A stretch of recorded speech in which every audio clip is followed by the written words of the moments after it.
நீங்கள் இணையம் வழியாக இடம்பெறும் பிரசங்கத்தில் எங்களோடு இணைந்திருப்பதில் நாங்கள் மகிழ்ச்சி அடைகிறோம்.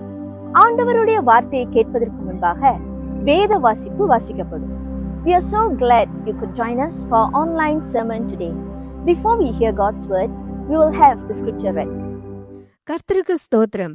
இன்று தேவ செய்திக்கென்று தெரிந்து கொள்ளப்பட்ட வேத பகுதி யோவான் எழுதின சுவிசேஷம் 1ஆம் அதிகாரம் வசனங்கள் 29 42 வரை. புதிய ஏற்பாட்டில் பக்கம் 125.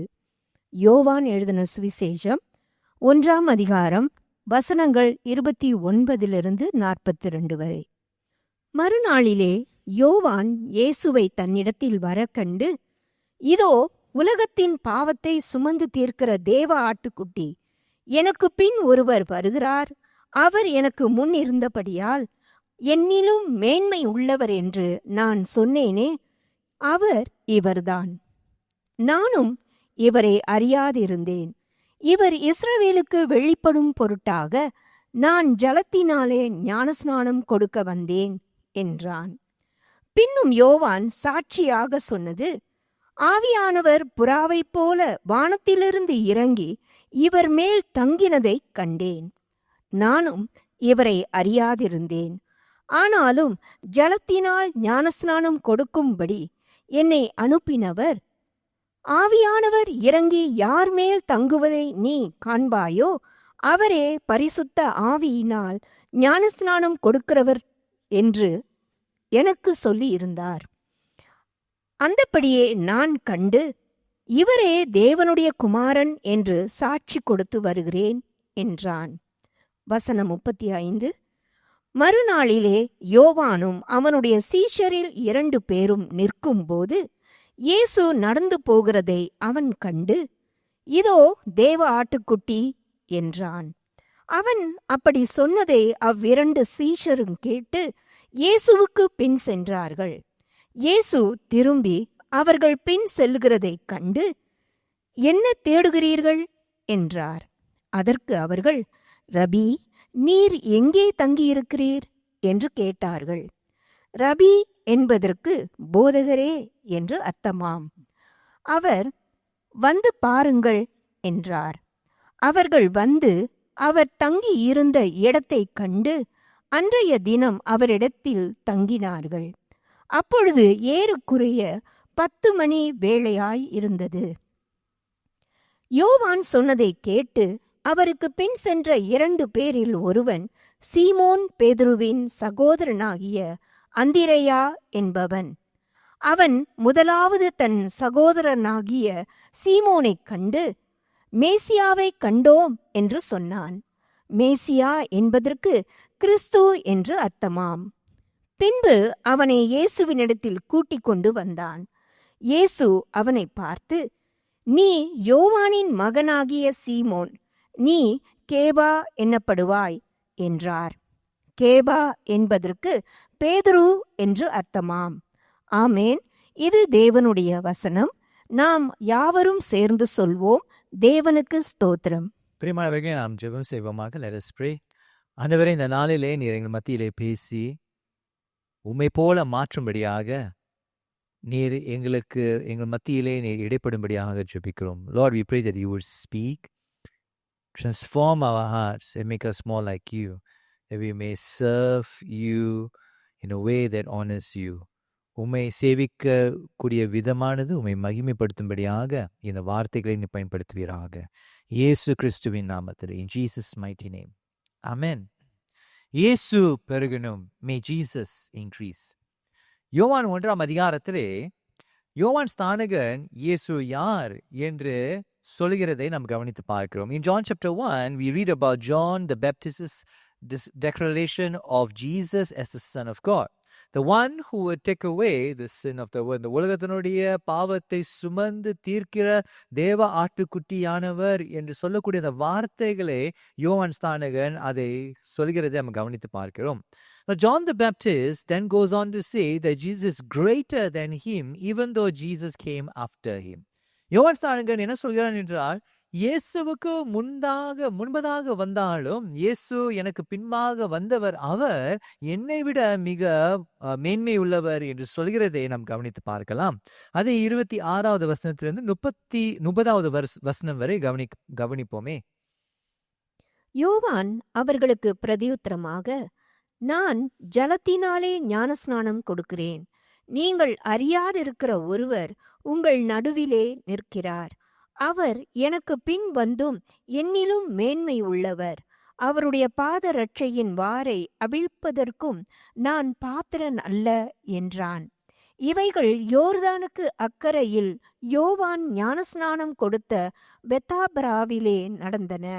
மறுநாளிலே யோவான் இயேசுவை தன்னிடத்தில் வர கண்டு, இதோ உலகத்தின் பாவத்தை சுமந்து தீர்க்கிற தேவ ஆட்டுக்குட்டி, எனக்கு பின் ஒருவர் வருகிறார். அவர் எனக்கு முன் இருந்தபடியால் என்னிலும் மேன்மை உள்ளவர் என்று நான் சொன்னேனே, அவர் இவர்தான். அவர் எனக்கு முந்தினவராய்ப்படியினால் என்னிலும் மேன்மை உள்ளவராய் இருக்கிறார். எனக்கு பின் ஒருவர் வருகிறார், அவர் எனக்கு முன் இருந்தவராய் இருக்கிறார் என்று யோவான் ஸ்நானகர் சொல்கிறதை கவனித்து பார்க்கிறோம். யோவான் ஸ்நானகர் சொல்லக்கூடிய வார்த்தையினுடைய அர்த்தம் என்னவென்றால், இயேசுவோடு நான் ஒப்பிட்டு பார்க்கும் பொழுது நான் ஒன்றும் இல்லை என்று அவன் சொல்கிறான். Now John the Baptist says all this in comparison to Jesus, and he says that I am nothing in compared to Jesus. அந்நாட்களிலே ஒரு போதகரின் மத்தியிலே ஒருவன் கற்றுக்கொள்ளக்கூடிய ஒரு மாணவன் இருப்பாரானால், அவன் அந்த நாட்களிலே ஒரு அடிமை என்னெல்லாம் செய்வாரோ அதையெல்லாம் அந்த மாணவன் செய்வான். ஒரே ஒன்று காரியம் மட்டுமே, அவன் அந்த பாதரட்சையை, அந்த பாதைகளை அவன் கழுவ மாட்டான், அந்த பாதரட்சையை கழட்ட மாட்டான். In those days, a student who learns from a teacher was expected to do whatever a slave would do for his master, except to take out the shoes. The removal of the shoes was the washing of the feet, and the washing of the feet was reserved for the lowest of the servants in the house.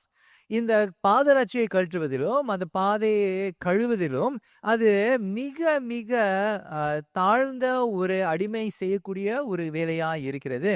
ஆகையால் யோவான் ஸ்நானகர் என்ன சொல்கிறான் என்றால், நான் இயேசுவோடு ஒப்பிட்டு பார்க்கும் பொழுது அது மிக தாழ்ந்த அந்த அடிமை கூட நான் சம்பந்தமானவன் அல்ல என்று அவன் சொல்கிறான். Now John asserts that he is not even comparable to the lowest of the servant when contrasted with the greatness of Jesus. இயேசுவினுடைய மகத்துவத்தோடு அவன் ஒப்பிட்டு பார்க்கும் பொழுது அவன் ஒன்றும் இல்லாதவனாக இருக்கிறான். This shows that John's awareness of who he is and what he meant to do. யோவான் இந்த வார்த்தைகள் மூலமாக அவனுடைய ஊழியம் என்ன, அவனுடைய ஊழியத்தினுடைய பொறுப்பு என்ன, எதிர்பார்ப்பு என்ன என்று நன்கு அறிந்து சொல்லக்கூடியவனாக இருக்கிறான். In order to understand John's statement, it is necessary to understand John's ministry better. யோவான் சொல்லக்கூடியதை நன்றாக புரிந்து கொள்ள வேண்டும் என்றால் யோவானுடைய ஊழியத்தை புரிந்து கொள்ளும் பொழுது யோவான் சொல்லக்கூடிய அந்த வார்த்தைகளுக்கு எவ்வளவு தெளிவு இருந்தது என்று நாம் புரிந்து கொள்ளலாம். மத்தேயு எழுதின சுவிசேஷம் 3ஆம் அதிகாரம் 1லிருந்து 6வது வசனம் வரை நாம் வாசிக்க கேட்போமே. யோவான் ஸ்நானகன் பழைய ஏற்பாட்டிலே சொல்லப்பட்ட தீர்க்கதரிசியினுடைய நிறைவாய் இருந்தான்.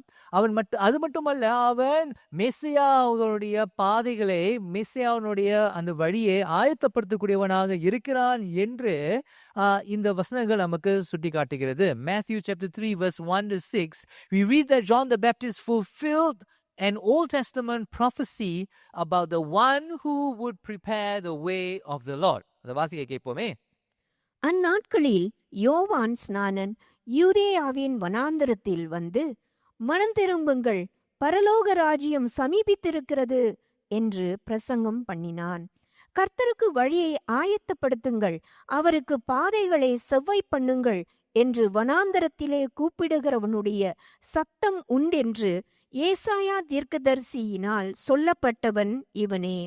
இந்த யோவான் ஒட்டக மயிர் உடையை தரித்து தன் அறையில் வார்க்கச்சையை கட்டி கொண்டிருந்தான். வெட்டுக்கிளியும் காட்டுத்தேனும் அவனுக்கு ஆகாரமாயிருந்தது.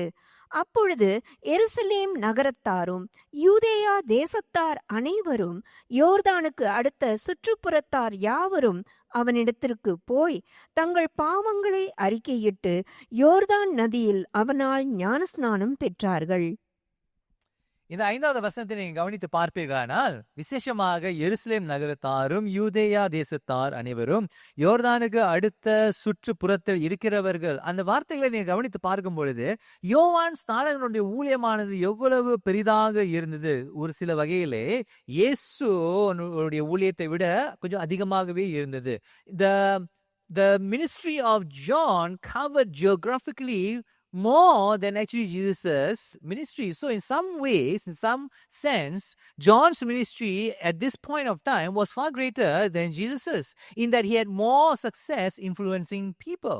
It is during such a time that John the Baptist differs to Jesus. இப்படிப்பட்ட ஊழியத்திலே எவ்வளவு வெற்றி இருந்த போதிலும் அநேக இடங்களிலிருந்து ஜனங்கள் யோவான் ஸ்நானகனிடத்துல வருகிறது நம்ம கவனித்து பார்க்கும் பொழுது, யோவான் ஸ்நானகனுடைய ஊழியம் எவ்வளவு பெரிதாக இருந்தாலும் இயேசுவை சந்திக்கும் பொழுது அவனுக்கு உடனடியாக தெரிந்து விட்டது. இயேசுவோடு ஒப்பிட்டு பார்க்கும் பொழுது அவன் ஒன்றும் இல்லை, அது மட்டுமல்ல அவனுடைய நேரம் வந்து விட்டது என்று அவன் புரிந்து கொண்டான். John the Baptist knew full well that he was only the one who was preparing the way for Jesus. இயேசுனுடைய வருகைக்கு ஆயத்தப்படுத்தக்கூடியவன் மட்டும்தான் என்று அறிந்து அவனுடைய ஊழியத்திலே பெரிதான வகையிலே அவனுக்கு ஒரு தாக்குதல் இருந்தாலும், அந்த வட்டாரங்களிலே தாக்குதல் இருந்தாலும், அவனுடைய ஊழியம் நிறைவு பெற்றது, அவனுடைய நேரம் வந்துவிட்டது என்று புரிந்து இப்பொழுது யாவருமே இயேசுனிடத்திலே சுட்டி காட்டுகிறதை நாம் கவனித்து பார்க்கிறோம். John the Baptist knew full well that his time was over. Now, you may think that this was an emotional decision that John did by deferring to Jesus and pointing everyone to Jesus. ஒருவேளை நீங்க நினைக்கலாம், இந்த வசனங்கள் இந்த யோவான் ஸ்நானகன் சொன்னான் அல்லவா, இதோ உலகத்தின் பாவத்தை சுமந்து தீர்க்கிற தேவ ஆட்டுக்குட்டியானவர் என்று சொல்லும் பொழுது ஒருவேளை நீங்க நினைக்கலாம் அவன் உணர்ச்சி வசமான சொல்லப்பட்ட ஒரு வார்த்தையா இருந்தது என்று ஒருவேளை நீங்க நினைக்கலாம். ஆனால் இந்த வசனங்களை தொடர்ந்து நீங்க கவனித்து பார்க்கும்போது 35 37வது வசனம் வரை யோவான் ஸ்நானகனுக்கு யோசிப்பதற்கு நேரம் இருந்தது. அடுத்த நாளிலே யோவான் ஸ்நானகனுடைய அந்த செய்தி மாறவும் இல்லை. Even though John the Baptist had time to think about this, the next day John the Baptist's message did not change, and we see that in John chapter 1 verses 35 to 37. மறுநாளிலே யோவானும் அவனுடைய சீஷரில் 2 பேரும் நிற்கும்போது இயேசு நடந்து போகிறதை அவன் கண்டு, இதோ தேவ ஆட்டுக்குட்டி என்றான். அவன் அப்படி சொன்னதை அவ்விரண்டு சீஷரும் கேட்டு இயேசுவுக்கு பின் சென்றார்கள். This time John the Baptist disciples heard him and they followed Jesus. Now here we see that John the Baptist had time to think about what he had said the day before. But even a day after, his message did not change. He knew full well that his time had come. அவன் இந்த வார்த்தைகளை இதோ உலகத்தின் பாவத்தை சுமந்து தீர்க்கிற தேவ ஆட்டுக்குட்டியானவர் இவர் என்று சொன்ன பொழுது அடுத்த நாளிலும் அந்த செய்தி மாறவில்லை. ஆனால் இப்பொழுது யோவான் ஸ்நானகன் பேசிக் கொண்டிருக்கும் பொழுது தன்னுடைய சீஷர்கள், யோவான் ஸ்நானகனுடைய சீஷர்கள் இதை கேட்டு இயேசுவை பின்தொடர்கிறதை நம்ம கவனித்து பார்க்கிறோம். And now the next day when John the Baptist said the very same thing, his disciples decided to follow him and he did not stop his disciples. தன்னுடைய யோவான் ஸ்நானகனுடைய சீஷர்கள் இயேசுவை தொடர்கிறதை பார்க்கும் பொழுது அவன் அதை தடுத்து நிறுத்தவில்லை, அவர்கள் போகிறதை அவன் இடம் கொடுத்தான். இன்னும் சில நேரம் கடந்து சென்ற பொழுது even more time had passed and John the Baptist's message did not change. We see that in John chapter 3 verse 22 to 31. யோவான் எழுதின சுவிசேஷம் 3ஆம் அதிகாரம் 22வது வசனத்தில் 33வது வசனம் வரை இன்னும் சில நாட்கள் கடந்து சென்ற பிறகு யோவான் ஸ்நானகனுடைய அந்த செய்தி மாறவில்லைங்க. கவனித்து பாருங்கள். இவைகளுக்கு பின்பு இயேசுவும் அவருடைய சீஷரும் யூதேயா தேசத்திற்கு வந்தார்கள். அங்கே அவர் அவர்களோடே சஞ்சரித்து ஞானஸ்நானம் கொடுத்து வந்தார். சாலீம் ஊருக்கு சமீபமான ஐனோன் என்னும் இடத்திலே தண்ணீர் மிகுதியாய் இருந்தபடியினால் யோவானும் அங்கே ஞானஸ்நானம் கொடுத்து வந்தான். ஜனங்கள் அவனிடத்தில் வந்து ஞானஸ்நானம் பெற்றார்கள். அக்காலத்தில் யோவான் காவலில் வைக்கப்பட்டிருக்கவில்லை. அப்பொழுது யோவானுடைய சீஷரில் சிலருக்கும் யூதருக்கும் சுத்திகரிப்பை குறித்து வாக்குவாதம் உண்டாயிற்று. அவர்கள் யோவானிடத்தில் வந்து, ரபி, உம்முடனே கூட யோர்தானுக்கு அக்கரையில் ஒருவர் இருந்தாரே, அவரை குறித்து நீரும் சாட்சி கொடுத்தீரே, இதோ அவர் ஞானஸ்நானம் கொடுக்கிறார், எல்லாரும் அவரிடத்தில் போகிறார்கள் என்றார்கள். யோவான் பிரதியுத்தரமாக, பரலோகத்திலிருந்து ஒருவனுக்கு கொடுக்கப்பட்டால் ஒழிய அவன் ஒன்றையும் பெற்றுக்கொள்ள மாட்டான். நான் கிறிஸ்துவல்ல, அவருக்கு முன்னாக அனுப்பப்பட்டவன் என்று நான் சொன்னதற்கு நீங்களே சாட்சிகள். மணவாட்டியை உடையவனே மணவாளன், மணவாளனுடைய தோழனோ அருகே நின்று அவருடைய சொல்லை கேட்கிறவனாய் மணவாளனுடைய சத்தத்தை குறித்து மிகவும் சந்தோஷப்படுகிறான். இந்த சந்தோஷம் இப்பொழுது எனக்கு சம்பூர்ணமாயிற்று. அவர் பெருகவும் நான் சிறுகவும் வேண்டும். உன்னதத்திலிருந்து வருகிறவர் எல்லாரிலும் மேலானவர். பூமியிலிருந்து உண்டானவன் பூமியின் தன்மை உள்ளவனாய் இருந்து பூமிக்கடுத்தவைகளை பேசுகிறான். பரலோகத்திலிருந்து வருகிறவர் எல்லாரிலும் மேலானவர். ஆமென். இந்த வசனங்களை கவனித்து பார்க்கும்பொழுது யோவான் ஸ்நானகனுடைய வாழ்க்கையை யோவான் 1ஆம் அதிகாரத்திலிருந்து 3ஆம் அதிகாரம் வரைக்கும் கவனித்து பார்க்கும்பொழுது அந்த சொன்ன வார்த்தைகள் அது உணர்ச்சி வசமான சொல்லப்பட்ட வார்த்தைகள் அல்ல, ஆனால் தீர்மானித்து புரிந்துணர்வோடு சொல்லப்பட்ட வார்த்தைகளாய் இருக்கின்றன. Now, John's response in John chapter 1 was not an emotional one, hastily made and declared, but it was a deliberate one made with full awareness. So how do we apply the scripture to our lives? இந்த வார்த்தைகளை நம்முடைய வாழ்க்கையிலே எப்படி புரிந்து கொள்வது, எப்படி பயன்படுத்துவது? Now, it's fairly normal for someone to be the center of people's attention.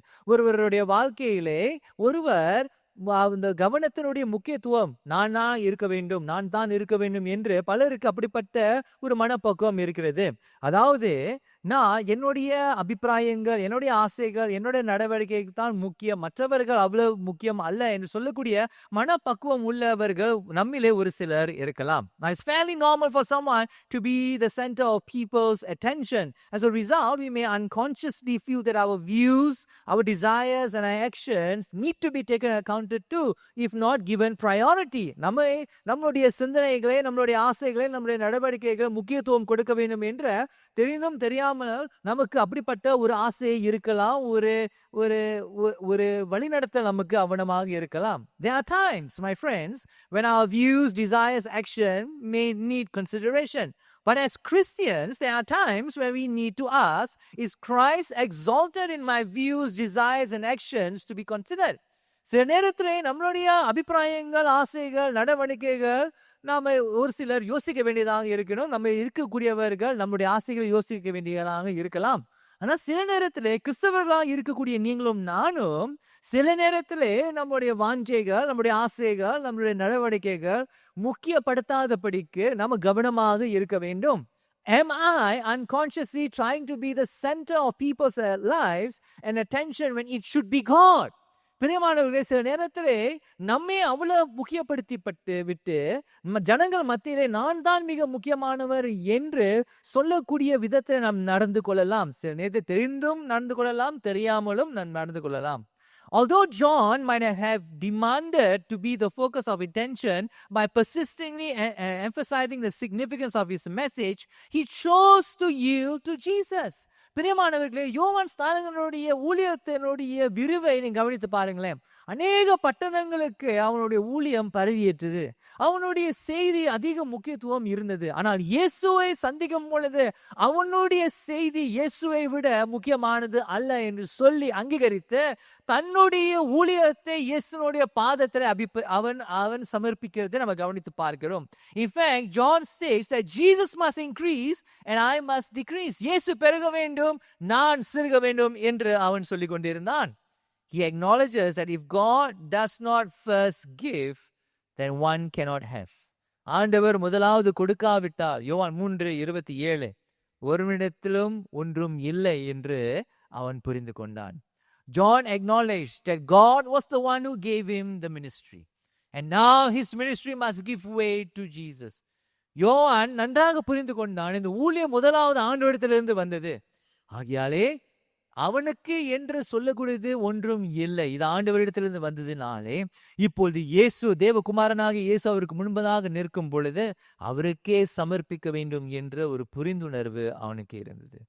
This is similar to John's disciples, John the Baptist's disciples, Andrew. யோவான் ஸ்நானகனுடைய சீஷரை கவனித்து பாருங்கள். அந்திரேயா முதலாவது இயேசுவை தான் அவன் பின்பற்றினான். He was the first one. Just like John the Baptist was before Jesus, Andrew was before others. அந்திரேயா மற்ற சீஷர்களை விட முன்பதாக அவன் வந்தான். அது யோவான் 1 அதிகாரம் 40 42 வசனம் வரை கவனித்து பார்ப்போம். Let's read John chapter 1 verse 40 to 42. யோவான் சொன்னதை கேட்டு அவருக்கு பின் சென்ற 2 பேரில் ஒருவன் சீமோன் பேதுருவின் சகோதரனாகிய அந்திரேயா என்பவன். அவன் முதலாவது தன் சகோதரனாகிய சீமோனை கண்டு, மேசியாவை கண்டோம் என்று சொன்னான். மேசியா என்பதற்கு கிறிஸ்து என்று அர்த்தமாம். பின்பு அவனை இயேசுவினிடத்தில் கூட்டிக் கொண்டு வந்தான். இயேசு அவனை பார்த்து, நீ யோவானின் மகனாகிய சீமோன், நீ கேபா என்னப்படுவாய் என்றார். கேபா என்பதற்கு பேதுரு என்று அர்த்தமாம். அந்திரேயாவுடைய வாழ்க்கையிலும் யோவான் ஸ்நானகனுடைய வாழ்க்கையிலும் ஒரு சமநிலை இருக்கிறது. There is some similarity between Andrew and John the Baptist. Now, though Andrew was the first one to follow Jesus, I want you to take note of the way that Andrew is described. He's first and foremost not described as Andrew, but the brother of Peter. நீங்க அந்திரேயாவுடைய வாழ்க்கையை கவனித்து பார்ப்பீங்க. அந்திரேயா எப்படி அவன் விவரிக்கப்படுகிறான்? 2 பேரில் ஒருவன் சீமோன், பேதுருவின் சகோதரனாகிய அந்திரேயா. சீமோன் பேதுருவினுடைய சகோதரனாகிய அந்திரேயா என்று சொல்லப்படுகிறான். ஆனால் முதலாக இயேசுவை பின்பாக சென்றது யாரு? அந்திரேயா. Who was the one who went before Peter? It was Andrew. However, when Andrew is described as the brother of Peter. It was Andrew who first followed Jesus, but Peter became more prominent than Andrew. அந்திரேயா தான் முதலாவது இயேசுவை பின் தொடர்ந்தான். ஆனால் அந்திரேயாவை விட பேதுரு தான் முக்கியமானவனாக கருதப்பட்டான். We read in the Gospels that while the disciples were squabbling among themselves over who should be more important or who is more prominent, in the end they acknowledged that it was Peter who would lead them. நம்ம சுவிசேஷ பாகங்களை வாசிக்கும் பொழுது அவர்களை சீஷர்களுக்குள்ளாகவே அவர்களை தர்க்கம் உண்டாயி நான் தான் பெரியவன் என்று அவர்கள் சண்டை போட்ட போதிலும் இறுதியிலே பேதுரு தான் அவர்களை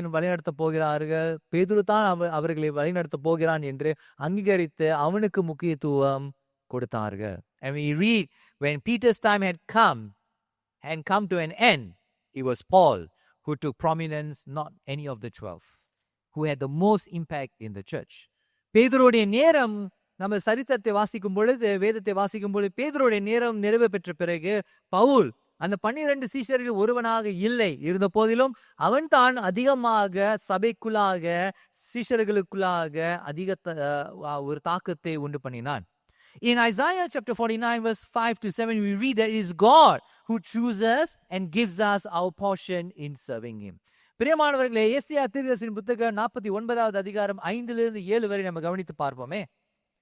யாக்கோபே, தம்மிடத்தில் திருப்பும்படி நான் தாயின் கர்ப்பத்தில் இருந்தது முதல் கர்த்தர் தமக்கு தாசனாக என்னை உருவாக்கினார். இஸ்ரவேலோ சேராதே போகிறது.